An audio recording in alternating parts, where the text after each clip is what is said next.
And I'm here with, by the way, a brand new hoodie that I love. I really like that. Anyways, hello everyone, and welcome to devlog number 6. Last time we spoke was a while back, but we've made a lot of different progress in different aspects. We're launching a Kickstarter campaign, as you may have already heard, and yeah, we've done a lot of progress. We're actually going to launch a demo, we're going to have private playtests, and we put a lot more time on polishing the game in the past, 6 months now? New features, new stuff to show, but as well a lot of polish and a lot of reworking some of the things that was already in the game. At the same time, we actually tested the game to run on the Steam Deck as well as on the Xbox. So we got approved for Microsoft ID, their ID system, and we even have a Xbox. I'll show you guys in a second. But we have an Xbox now, and we were able to test it out on a console as well as I said, on a Steam Deck, and it's gonna run super nice. It already runs super nice, and hopefully we'll get approved for PlayStation, and I know Nintendo is kind of a problem, but we'll see if we can get it to run on the Switch, or whatever's gonna come out until, like, the Last Citadel comes out. But yeah, enough rambling. Let's actually get into looking at the progress that we made in the last 6 months on the Citadel. Let's go. Come with me.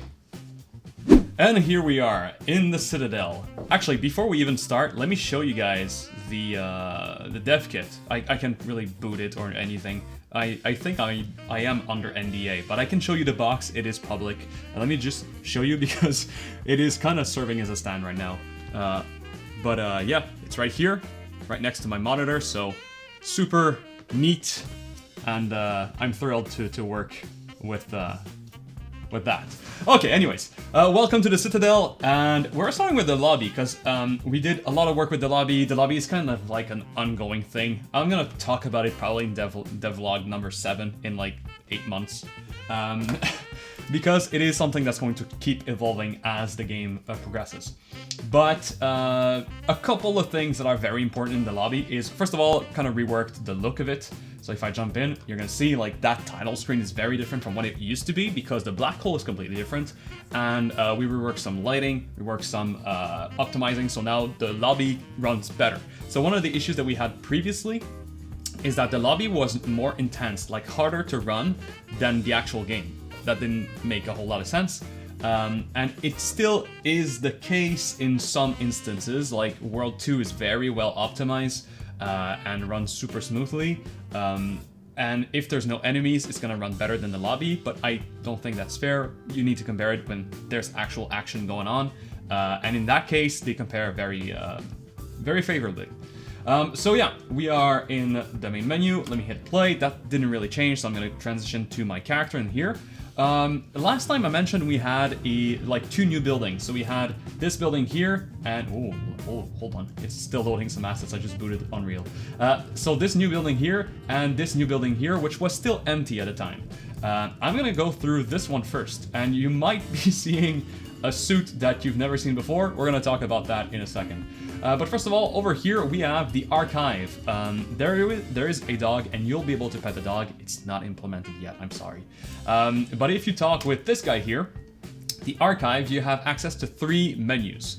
And these are really like to understand the lore a bit better and to have player stats as well in here. So the player stat is the most classic one. You hit this, you're gonna see right now there's nothing because that's just my preview, but you would see all stats from all games combined in here. So if you want to see like how many damage or what's the highest single hit that you did throughout your entire gameplay, you can see it here.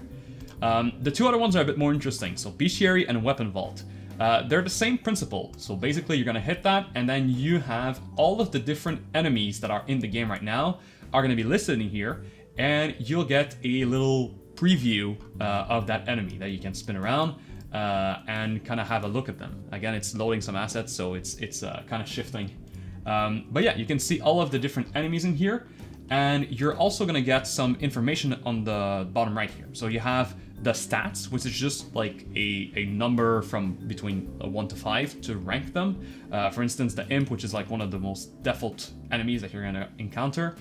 Pretty low attack, pretty low health, fairly decent speed, no utility, which is like CC and stuff like that, and rarity is super low. It is one of the most common one. You're gonna see how many you killed, how many you got killed by, and the total damage that they have dealt to the player. Again, these numbers are fairly low just because I play like once since I last wiped the save. So I was testing some stuff with the save recently, wiped the save, and that's why that's happening.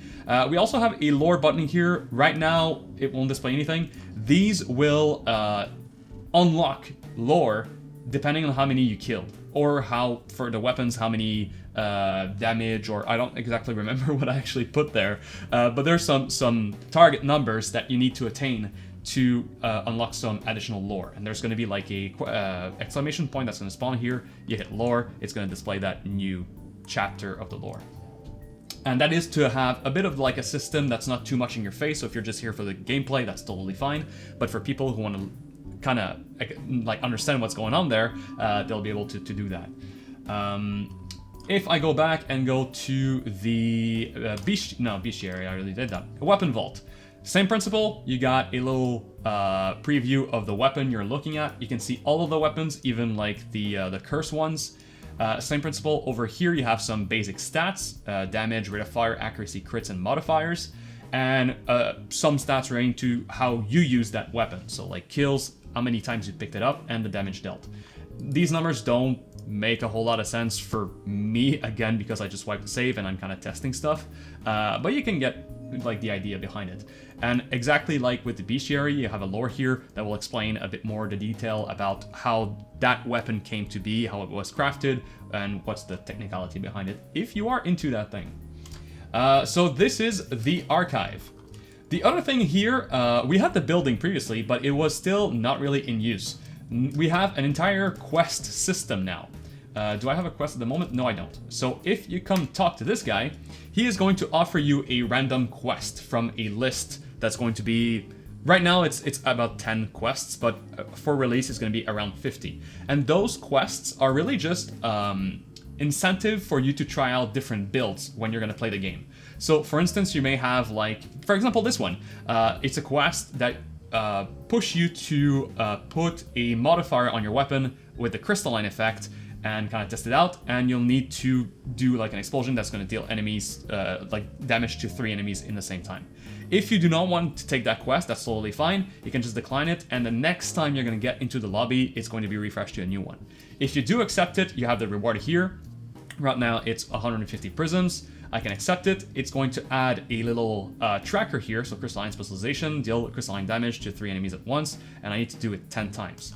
If I close this, whoops, and right now I don't see any tracker. Why is that? Well, I don't want it to be too like clogging your UI, but when you hit escape, it's going to be displayed at the top left here. So that's your tracker, and it's going to go up as you progress with it. So yeah, quest system goal is really to add a little something. So it's not game changing in any way. It's really just to push players to try out new stuff and give them small rewards. Those rewards can range from prisms to effects for their suit, which is something I need to show you guys because that's new.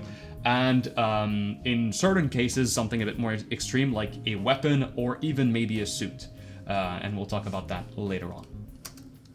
Other thing that changed is, well, right now, this suit that I'm wearing, which is kind of rad, this was designed by a friend of mine, and he designed it for specifically melee builds. So this guy here has his passive here, Defender. The way that he works is basically you have a cooldown of a dash that is longer, so you can use it less often, though every single time that you're going to hit someone with either a melee attack or the dash, which I'll get in a second, that cooldown is going to get kind of refreshed faster. And the dash itself is a different color because actually it does damage. You can go through enemies with that dash and kind of propel them backwards. And it is really like built for melee users. Aside from that, you can still use it for other instances like I do with a shotgun. It's still fun to just dash through enemies, shoot them, and then, you know. If I go back over here, we can see that the suits, we are now up to 5. The Redemptor that I currently am using is not in the build yet. It is still in testing. Let me actually select another loadout just so I don't lose it. The other ones that we have are, of course, these two Assault and Explorer that we had previously, but we also added the Infiltrator and reworked the Defender. So Defender was an old mesh, didn't look good.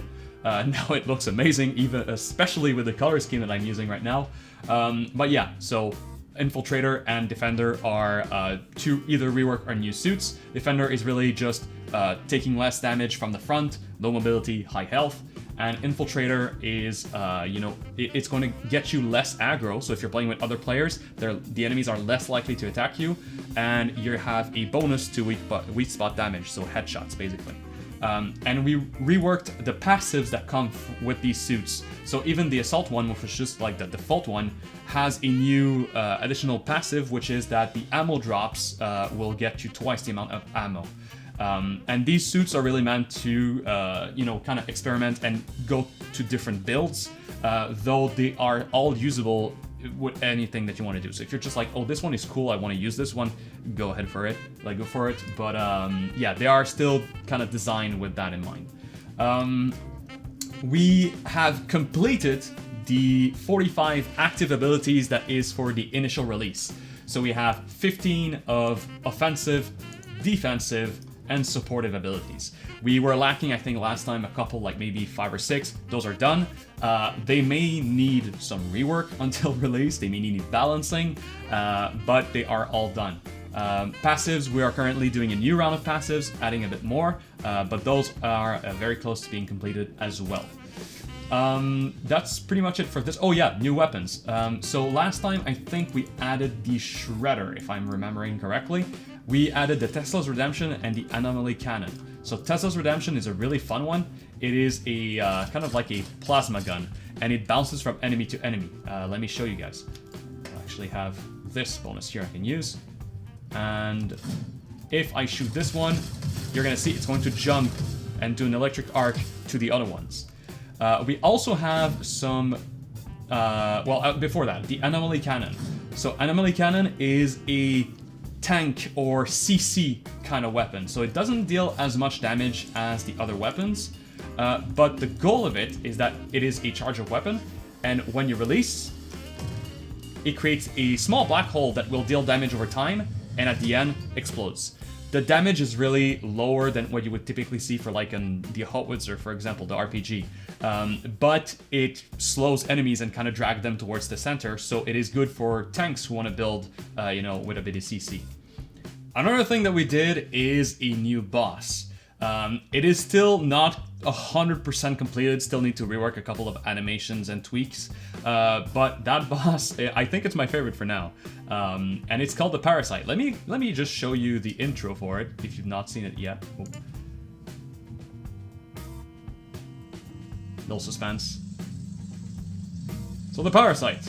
And the Parasite is a flying boss that will spawn ads and deal a couple of different, will do a couple of different mechanics.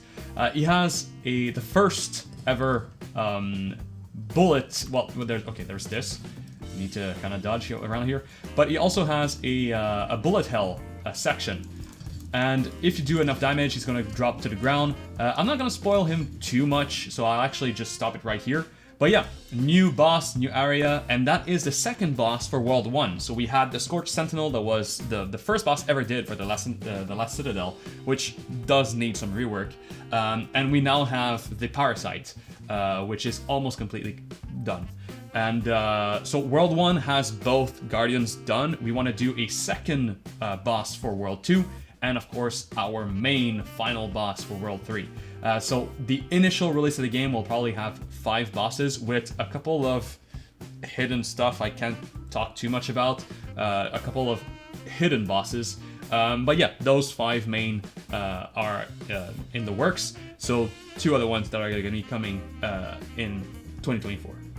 And that's pretty much it. I could go into a lot more details because I've done, like I did, a ton of rework and rebalancing and changing and adding small little things. But the goal of the devlog is not to go for like 30 plus minutes.